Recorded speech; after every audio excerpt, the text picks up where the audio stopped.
अच्छा, हमारे पास अगला न्यूमेरिकल है 10.7। एक स्प्रिंग में ट्रांसवर्स वेव्स पैदा हो रही है जिसकी फ्रीक्वेंसी 190 हर्ट्ज़ है, और जो लेंथ है जिसके अलॉन्ग वेव प्रोड्यूस हो रही है उसकी जो लेंथ है वो 90 मीटर है, और टाइम है प्रोपगेशन ऑफ वेव का वो है 0.5 सेकेंड है। तीन चीज़ इसमें हमने फाइंड करनी है। एक तो हमने फाइंड करना है कि टाइम पीरियड वेव्स का है वो कितना है, और उसके बाद हमने स्पीड ऑफ वेव फाइंड करनी है, और तीसरी चीज़ हमने वेव लेंथ फाइंड करनी है उस वेव्स की ना।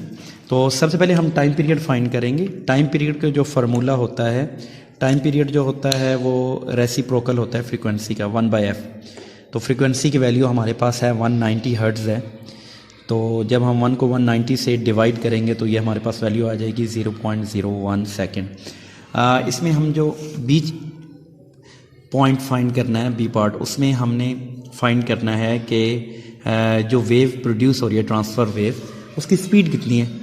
देखिए हमारे पास वो लेंथ जो है वो दी गई है जिसके अलॉन्ग ट्रैवल कर रही है स्प्रिंग के अलॉन्ग। लेंथ जो है वो हमारे पास है 90, और जो टाइम है वो 0.5 है। जब हम इस इक्वेशन को रीअरेंज करेंगे s = vt, s लेंथ जो है उसको लीनियर जो लेंथ है उसको आप ऐसे डिनोट करते हैं, d से करते हैं, x से करते हैं, एक ही चीज़ है। तो जब 90 को आप 0.5 से डिवाइड करेंगे तो यह आ जाएगा 180 मीटर पर सेकेंड। अच्छा, लास्ट चीज़ है वो हमने फाइंड करनी है जी वेव लेंथ। अच्छा बच्चों, वेव लेंथ क्या चीज़ होती है? वेव लेंथ ये होता है कि आपके पास ये एक वेव है। अच्छा, इसका जो अपर पोर्शन है इसको बोलते हैं क्रस्ट, और लोअर को बोलते हैं ट्रफ। और ये भी क्या हो गया? क्रस्ट हो गया। ठीक है। दो कंसेक्टिव क्रस्ट का दरमियानी फासला या दो कंसेक्टिव जो ट्रफ होंगे उनका दरमियानी फासला क्या कहलाता है? वेव लेंथ ऑफ वेव्स कहलाता है। ये एक तो ये बात आप क्लियर कर ले कि वेव लेंथ, और इसको लैम्डा से डिनोट किया जाता है। v = f लैम्डा से हमने इसकी वैल्यू निकालनी है लैम्डा की, v/f हो जाएगा। वेलोसिटी हमारे पास जो है वेव स्पीड निकली है 180 और वह फ्रीक्वेंसी है 190, तो लैम्डा की वैल्यू कितनी निकल आएगी? 0.95 मीटर। देखिए यहाँ पर इसका जो है ना वेलोसिटी की यूनिट मीटर पर सेकेंड, और फ्रीक्वेंसी जो है वो हर्ट्ज़ होती है। ठीक है, और जो वेव लेंथ है उसका यूनिट क्या होता है? मीटर होता है, डिस्टेंस होता है ना। अच्छा, अगला हमारे पास न्यूमेरिकल है 10.8। इसमें कह रहा है कि वाटर वेव प्रोड्यूस हो रही है, उनकी जो लंबाई है ना, ज़ाहिर लंबाई का मतलब ये है कि एक क्रस्ट से दूसरे क्रस्ट के दरमियान जो फासला है वो कह रहा है कि 6.0 सेंटीमीटर है। थोड़ा सा कंफ्यूज कर रहे हैं। तो जाहिर सी बात है, हमें पता है कि दो क्रस्ट या दो ट्रफ के दरमियानी फासले को वेव लेंथ बोलते हैं, तो हमने इसको वेव लेंथ कंसिडर कर लिया।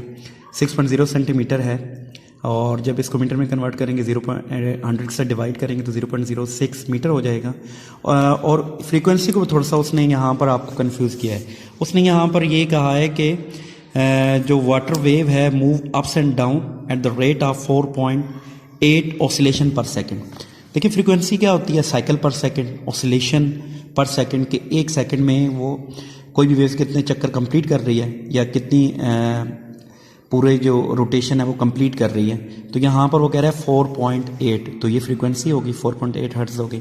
दो चीज़ इसमें आपने फाइंड करनी है, एक तो वेव स्पीड फाइंड करनी है v, और दूसरा उसका पीरियड ऑफ वाटर वेव। यहाँ पर उसने पीरियड कह दिया तो वही टाइम पीरियड आपने फाइंड करना है।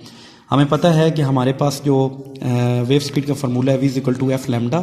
फ्रीक्वेंसी यहाँ पर है 4.8 है, लैम्डा की वैल्यू 0.06 है, तो ये आंसर 0.288 अप्रोक्सीमेटली 0.29 मीटर पर सेकेंड निकल आएगा। इसका जो पार्ट 2 है इसमें आपने टाइम पीरियड फाइंड करना है। तो टाइम पीरियड बराबर होता है 1/f के। तो फ्रीक्वेंसी हमारे पास 4.8 है, 1 को डिवाइड करें 4.8 के साथ तो ये 0.21 सेकेंड आ जाएगी। फर्स्ट चैप्टर का सेकंड लास्ट न्यूमेरिकल है कि हमारे पास एक रिपल टैंक है। ठीक है, रिपल टैंक है, उसकी जो लंबाई है वो 80 सेंटीमीटर है। इसके अंदर क्या हो रही है? वाइब्रेटर की मदद से वेव्स प्रोड्यूस हो रही है। उनकी फ्रीक्वेंसी क्या है, 5 हर्ट्ज़ है और वेव लेंथ है वेव्स की वो 40 मिलीमीटर है। जब इसको हम 1000 के साथ डिवाइड करेंगे मिलीमीटर को मीटर में करने के लिए तो ये आ जाएगा 0.04 मीटर आ जाएगा। हमने फाइंड करना है कि कोई भी वेव यहाँ से स्टार्ट होती है पॉइंट ए से बी तक पहुँचने में उसको कितना टाइम लगेगा। तो हमने टाइम की कैलकुलेशन करनी है। सबसे पहले हम क्या करते हैं कि वेव स्पीड फाइंड करते हैं कि जो वेव पैदा हो रही है उसकी स्पीड क्या है। तो वो कैसे फाइंड करेंगे, v equal to F lambda से। एफ भी हमें पता है 5 हर्ट्ज़ है और वेव लेंथ की वैल्यू पता है 0.04 है, तो ये आ जाएगा वेव स्पीड है 0.2 मीटर पर सेकंड आ जाएगा। उसके बाद हमने टाइम फाइंड करना है तो हम डिस्प्लेसमेंट वाले फार्मूले से s equal to V T से फाइंड कर सकते हैं। तो अरेंज करेंगे t is equal to distance और वेलोसिटी हो जाएगा या स्पीड हो जाएगा। तो डिस्टेंस हमारे पास 0.8 है रिपल टैंक का मीटर में और जो वेव स्पीड है 0.2 है। तो 0.8 को 0.2 से डिवाइड करेंगे तो ये आ जाएगा 4 सेकंड। तो इसका मतलब ये है कि पॉइंट ए से बी तक एक वेव को पहुंचने में 4 सेकंड टाइम लगेगा। 10th क्लास चैप्टर 10 का आखिरी न्यूमेरिकल है 10.10। हमारे पास एक एफएम स्टेशन से रेडियो वेव का एक जो सिग्नल है वो डिलीवर होता है। उसकी फ्रीक्वेंसी है 90 मेगाहर्ट्ज़। मेगा बराबर होता है 10⁻⁶ के और उसके बाद उसकी वेलोसिटी है वो 3 × 10⁸ मीटर पर सेकंड। हमने उसकी वेवलेंथ फाइंड करनी है और हमें पता है कि हमारे पास फार्मूला वेव स्पीड का फार्मूला होता है v equal to F lambda. Lambda की कैलकुलेशन करने के लिए v आवर f हो जाएगा और जब हम इसके अंदर वैल्यू पुट करेंगे वेलोसिटी हमारे पास है 3 × 10⁸, दूसरी है 9, फ्रीक्वेंसी है 9 × 10⁶ हर्ट्ज़ है। तो लैम्डा की वैल्यू निकल आएगी 3.33 मीटर और इस तरह ये हमारा